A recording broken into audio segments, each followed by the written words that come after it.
mahina siya pagka hindi mo pinatong. Pag pinatong mo na. Yan ang tinatawag na induction connection. Sa pamamagitan ng 220 volts na transformer.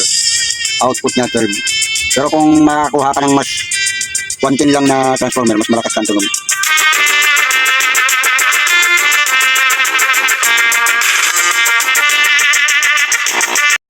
Ayan mga guys. Meron tayo dito ka-stereo. So wala yung Bluetooth. Mga nung araw kasi wala pang Bluetooth. Hindi pa nakauso yung Bluetooth. Yung cellphone Bluetooth na i-connect mo sa mga speaker. Ngayon, mayroon na imbento nung na induction connection.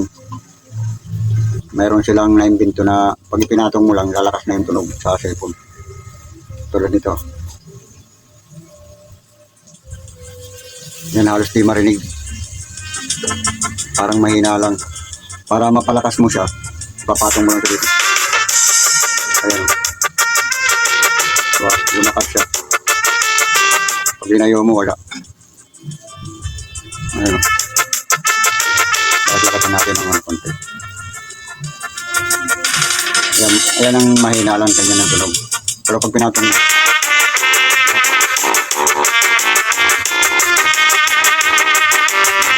ba?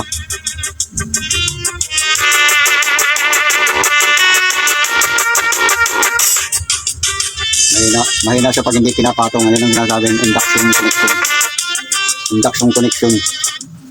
Yang nung araw na naimbento yung may speaker ka na mga maliliit o kaya yung malalaking speaker.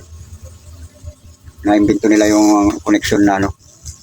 Yung ipapatong mo lang siya, tutunog na, hindi na kailangan ng mag-connect ka sa Bluetooth, hindi ka na, wala ng RCA. Kaya lang, para mapalakas lang yung tunog ng cellphone mo, papatong mo sa dito sa ano. Tulad yan, mahina lang pag hindi nakapatong, pero pag pinatong mo, diba? Halos di marinig pag hindi nakapatong. Yan.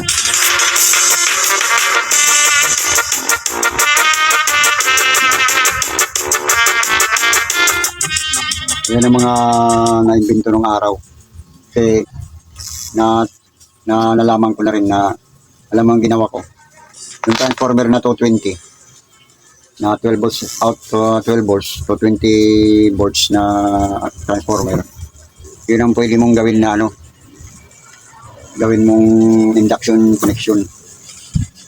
Pero kung mayroon ka makukuha talaga na pang induction, yung talagang tugma dito sa pag-connect ng music mula sa cellphone, mas malakas siya. Ito kasi yung ginawa ko, yung pang 220 transformer 220, output niya ay 12, kaya mas mahina siya.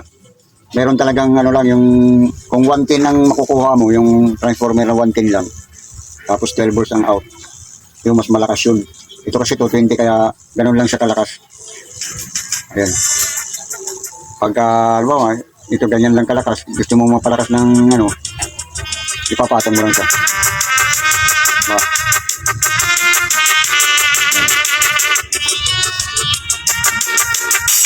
Malakas siya pagka, mas malakas siya pagka yung 110 lang na transformer. So 20 kasi itong transformer na nakuha ko, kaya mas mahina siya. Mahina ang tunog. Pero kung yung 120, yung 110 lang, malakas yan.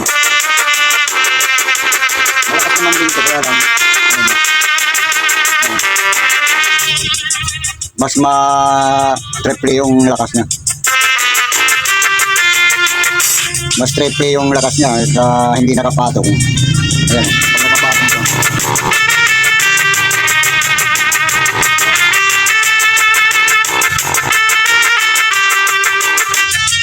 Diba? Yun ang ano, ayun ang mga nung araw na mga parang Bluetooth induction connection. Pag pinatong mo lang sa unit yung cellphone mo, magko-connect na siya, lalakas na. Ibig sabihin, madadagdagan yung lakas ng ano. Meron to talagang tugma dito yung ano, yung pan-induction connection talaga. Ito kasi 220 transformer ito, output 12, kaya mas mahina ang ano niya dating. Mas mahina ang dating niya. Kaya Kung mas maganda yung ano talaga yung tugma dito, kaya mas malakas. Kaya yun, yun lang ang konting kaalaman sa mga nung araw na hindi pa uso yung Bluetooth. Ang tawag niyan induction connection eh. Ipapatong mo lang yung cellphone mo, magkukunik na doon sa speaker mo. Gagamit ka lang ng may transformer. Ayan, yung pag ininipo mo eh, nag-reverse. Ibig sabihin, nandito yung audio na. Kaya, ang galing ng ayan. Ayan.